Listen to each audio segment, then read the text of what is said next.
Assalamualaikum warahmatullahi wabarakatuh. Selamat siang, salam sejahtera bagi kita semua. Perkenalkan, nama saya Amala Risulam, kelas 5C, Fakultas Ilmu Sosial dan Ilmu Politik, jurusan Administrasi Negara, Universitas 11 April Sumedang. Video ini dibuat untuk menyelesaikan tugas kuliah Ekologi Administrasi dengan dosen pengampu Bapak Edi Setiawan, SOS MSI. Pada presentasi kali ini, saya akan membahas materi mengenai bab 1, bagian C dan D yang terdapat dalam buku Ekologi Administrasi, Holistik, Kontemporer, dan Kontekstual karya Dr. Sahya Anggara, MSI. Materi pertama yang akan saya bahas di sini adalah materi bagian C mengenai upaya pengembangan etika lingkungan. Yang pertama yaitu penguatan misi untuk mempertahankan keseimbangan ekosistem. Hal tersebut merupakan misi yang sangat mulia untuk mempertahankan keseimbangan ekosistem di tengah-tengah tuntutan dan kebutuhan pelaksanaan pembangunan adalah masalah yang sangat sulit. Mengapa dikatakan sulit? Karena pada tahap awal perlu adanya landasan yang kuat dalam upaya menjaga lingkungan dan memiliki kekuatan yang memaksa dalam pelaksanaannya. Yang kedua yaitu menetapkan sikap untuk memerhatikan lingkungan. Pada tanggal 11 Maret 1982, DPR RI dalam sidang paripurna telah mengesahkan Rancangan Undang-Undang Lingkungan Hidup yang ditetapkan dalam Lembaran Negara Nomor 12 RUU yang selanjutnya menjadi Undang-Undang Nomor 4 tahun 1982 tentang ketentuan-ketentuan pokok pengelolaan lingkungan hidup yang juga disingkat sebagai UULH. Pada dasarnya, undang-undang ini memuat asas serta prinsip-prinsip pokok tentang perlindungan dan pengembangan lingkungan hidup beserta sanksi-sanksi ini merupakan dasar bagi semua peraturan perundangan lainnya. Kemudian yang ketiga yaitu pemantapan kesadaran masyarakat dalam pengelolaan lingkungan hidup. Kesadaran dan kehidupan masyarakat berkaitan dengan pengelolaan lingkungan hidup telah berkembang sedemikian rupa, sehingga Undang-Undang Nomor 4 tahun 1982 atau disingkat juga sebagai UULH perlu disempurnakan untuk mencapai tujuan pembangunan berkelanjutan yang berwawasan lingkungan. Undang-undang baru ini diundangkan pada tanggal 19 September 1997, yaitu Undang-Undang Nomor 23 tahun 1997 yang disingkat Undang-Undang Pengelolaan Lingkungan Hidup atau UUPLH. Masih banyak peraturan lain yang ditetapkan sebagai aturan operasional baik dalam bentuk keputusan presiden maupun peraturan menteri. Yang keempat yaitu kebijakan berwawasan lingkungan. Berkaitan dengan alam, manusia mempunyai tugas dan tanggung jawabnya sendiri. Manusia dikaruniai akal budi yang dititahkan untuk menguasai dan memerintah sub-subsistem lain dalam keseluruhan ekosistem, sehingga sering bertindak sewenang-wenang. Untuk itu, sudah seharusnya dikembangkan sikap baru dalam memperlakukan lingkungan. Dengan kekuasaannya terhadap lingkungan, manusia tidak dapat melepaskan diri dari keterikatan yang lebih kuat dengan cara menjaga keutuhan lingkungan hidup. Manusia harus tetap menguasai alam, akan tetapi hal yang perlu diubah adalah cara penguasaan dan cara pemanfaatannya. Kemudian yang kelima yaitu membangun etika lingkungan baru. Beberapa rumusan yang memuat sikap dan tanggung jawab terhadap lingkungan yaitu diuraikan sebagai berikut. Untuk yang pertama yaitu manusia menghormati alam. Manusia tidak hanya melihat alam sebagai sesuatu yang berguna, tetapi juga memiliki nilainya sendiri. Jika sudah terpaksa mencampuri proses-proses alam, manusia hanya akan melakukan seperlunya dengan tetap menjaga keutuhannya. Kemudian yang kedua yaitu manusia harus tetap menanamkan kesadaran akan tanggung jawab khusus terhadap lingkungan lokal sendiri agar lingkungannya bersih, sehat, dan alamiah. Kemudian yang ketiga yaitu manusia harus merasa bertanggung jawab terhadap kelestarian biosfer. Ia harus mengembangkan kesadaran mendalam bahwa kita termasuk biosfer merupakan bagian dari ekosistem yang tidak boleh terganggu keseimbangannya.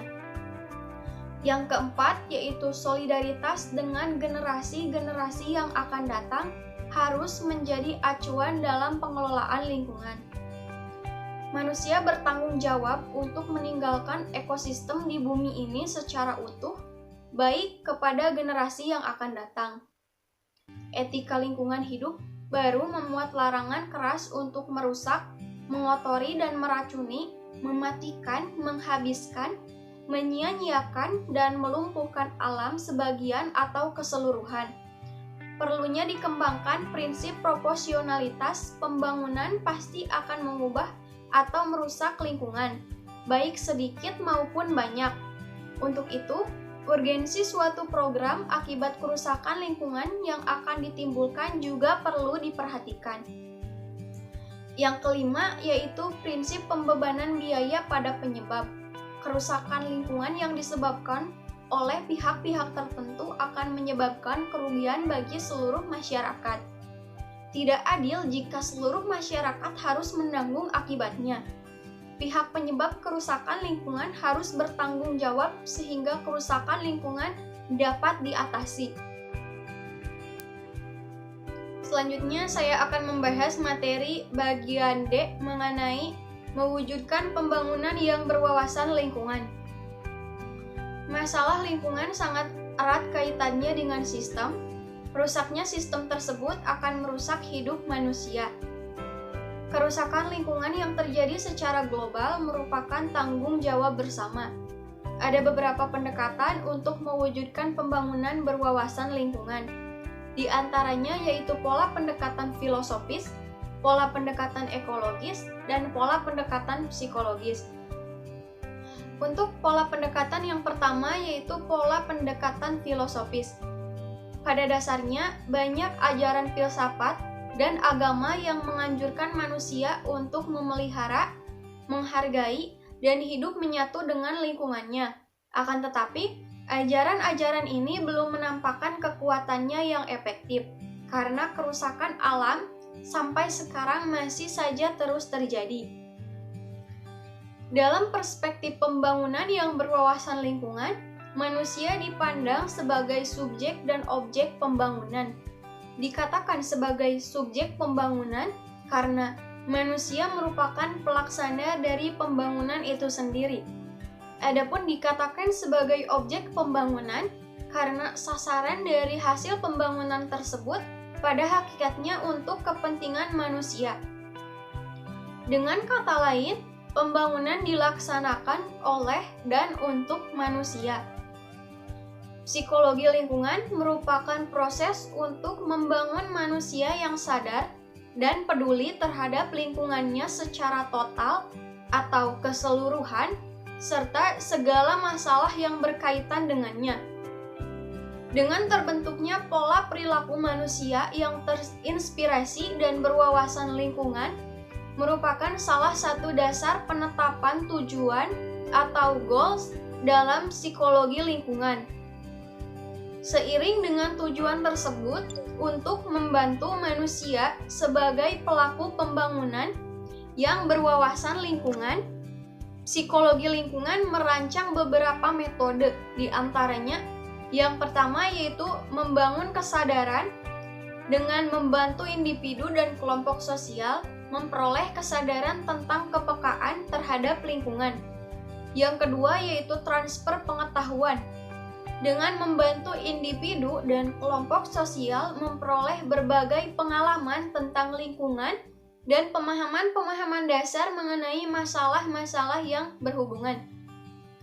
Kemudian yang ketiga yaitu pengembangan sikap dengan membantu individu dan kelompok sosial memperoleh nilai-nilai sosial, perasaan kuat, dan kepedulian terhadap lingkungan serta mempunyai motivasi. Yang keempat yaitu pemberian keterampilan dengan membantu individu dan kelompok sosial memperoleh keterampilan dalam pemecahan masalah-masalah lingkungan.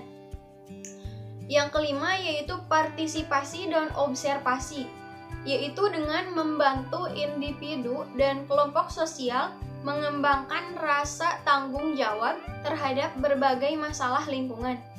Kemudian yang terakhir yaitu evaluasi dan refleksi, dengan membantu individu dan kelompok sosial mengembangkan pola internalisasi diri atas seluruh aktivitas terhadap lingkungan dengan seluruh pembelajarannya sehingga menjadi sebuah spiritualitas hidup.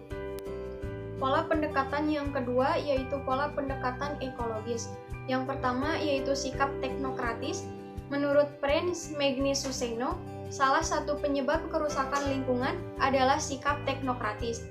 Secara umum, teknokratis artinya keterampilan untuk menguasai sesuatu. Sikap teknokratis pada intinya merampas dan membuang alam, serta mengambil semua yang diperlukan dalam kehidupan manusia. Yang kedua yaitu sikap dikotomis. Sikap dikotomis berarti melihat dan menempatkan lingkungan terpisah dari kehidupan manusia. Sudut pandang kepentingan, sikap ini akan memunculkan perilaku tidak peduli terhadap lingkungan dan beranggapan bahwa lingkungan hanyalah tempat dan sumber daya. Pola pendekatan yang ketiga yaitu pola pendekatan psikologis. Pelaksanaan pembangunan pada dasarnya juga merupakan upaya memelihara keseimbangan antara lingkungan alami, sumber daya alam hayati dan non-hayati, dan lingkungan binaan, sumber daya manusia dan buatan.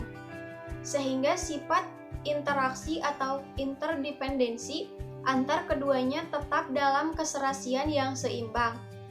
Eksplorasi ataupun eksploitasi komponen-komponen sumber daya alam untuk pembangunan harus seimbang dengan hasil atau produk bahan alam dan pembuangan limbah ke alam lingkungan. Terdapat dua peran pola pendekatan psikologis dalam pembangunan yang berwawasan lingkungan. Yang pertama yaitu psikologi lingkungan mendasari perilaku subjek pembangunan yang berwawasan lingkungan. Psikologi lingkungan adalah suatu disiplin yang memerhatikan dan mempelajari hubungan antara perilaku manusia dan lingkungannya. Psikologi lingkungan menekankan studi dari transaksi di antara individu dengan setting fisiknya. Secara implisit, psikologi lingkungan sebagai disiplin ilmu yang memiliki tiga fungsi, yaitu yang pertama, memberikan pemahaman mengenai konsep-konsep dasar tentang manusia dan lingkungannya. Yang kedua, yaitu memberikan dasar-dasar kemampuan untuk melakukan analisis mengenai permasalahan lingkungan aktual, baik yang terjadi di tingkat lokal, regional, maupun global. Kemudian yang ketiga yaitu mengantar penemuan solusi-solusi alternatif tentang cara mengatasi permasalahan lingkungan melalui pendekatan ekologis dan penerapan bagi kehidupan manusia. Peran pola pendekatan psikologi yang kedua yaitu psikologi lingkungan berperan dalam kebijakan pembangunan nasional yang berwawasan lingkungan. Secara umum, peran psikologi lingkungan dalam penentuan kebijakan pembangunan nasional yang berwawasan lingkungan meliputi tiga hal, yaitu fungsi inspiratif, fungsi daya operatif, dan fungsi evaluatif. Untuk fungsi yang pertama yaitu fungsi inspiratif. Fungsi inspiratif dimaksudkan bahwa psikologi lingkungan digunakan sebagai dasar petunjuk, pemahaman, dan analisis kritis dalam menentukan kebijakan pembangunan yang berwawasan lingkungan. Yang kedua yaitu fungsi daya operatif. Dalam fungsi daya operatif, psikologi lingkungan berperan untuk mengobservasi, meneliti, menguji kebenaran, dan mengamati sejauh mana pelaksanaan kebijakan pembangunan berdampak pada pola perilaku dan gejala yang muncul akibat pelaksanaan kebijakan tersebut. Bahkan, psikologi lingkungan dapat berperan sebagai pengontrol pelaksanaan kebijakan pembangunan. Kemudian fungsi yang ketiga atau fungsi yang terakhir yaitu fungsi evaluatif. Fungsi utama evaluasi adalah menyediakan informasi yang berguna bagi pihak pembuat keputusan untuk menentukan kebijakan yang akan diambil berdasarkan evaluasi yang telah dilakukan. Fungsi evaluatif yang telah dimaksudkan adalah psikologi lingkungan berperan dalam mengevaluasi proses pelaksanaan kebijakan pembangunan yang telah dilaksanakan.